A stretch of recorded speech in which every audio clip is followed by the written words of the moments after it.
خبر شامل کرتے ہیں فیصلہ آباد سے۔ میاں ذیشان کی رپورٹ کے مطابق عمران خان پر قاتلانہ حملہ کے خلاف فیصلہ آباد میں احتجاجی مظاہرہ کیا گیا۔ احتجاجی مظاہرے کی قیادت وائس چیئرمین تحریک انصاف شاہ محمود قریشی، فرخ حبیب اور فیض اللہ کموکا نے کی۔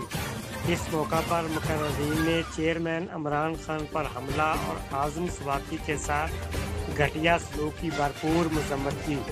گھنٹہ گھر ہونے والے احتجاج میں فرزند پی پی 106 محمد امین شوکت، کوآرڈینیٹر انصاف یوتھ ونگ پنجاب کی زیر سرپرستی پی پی 106 کی عوام نے بھرپور شرکت کی۔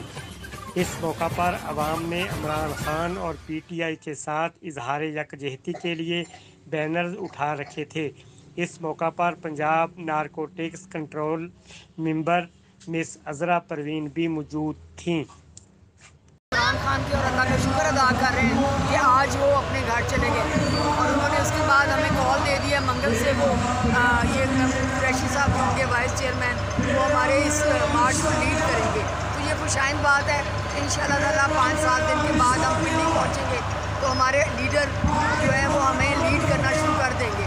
تو میں سمجھتی ہوں کہ یہ جو ہماری جنگ ہے، یہ جدوجہد ہے، اس کو انشاءاللہ تعالیٰ ہم سب بہنیں مل کے، جو اس ملک کی بیٹیاں بہنیں ہیں، جو عزم ہے کہ ہم نے اس کو پایہ تکمیل تک پہنچانا ہے، انشاءاللہ تعالیٰ بہت جلد اس کے ریزلٹس ملیں گے اور یہ پروٹیسٹ اسی طرح جاری رہے گا، کیونکہ ہمارے 3 مطالبے ہیں۔ جو 3 مطالبے جو ہیں خان صاحب نے کہیں گے، انشاءاللہ ان کے اوپر ان کو سر جوڑ کے فیصلے کرنے پڑیں گے اور عمران خان کو دوبارہ وزیر اعظم بنانا پڑے گا۔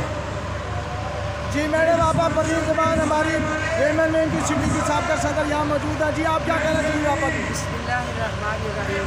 آج ہم لوگ لیڈیز ونگ جس مقصد کے لیے نکلے ہیں وہ ہے ہمارے قائد جناب عمران خان صاحب کے لیے ان پر قاتلانہ حملہ ہوا اور ہمیں اس چیز کا اتنا دکھ ہے۔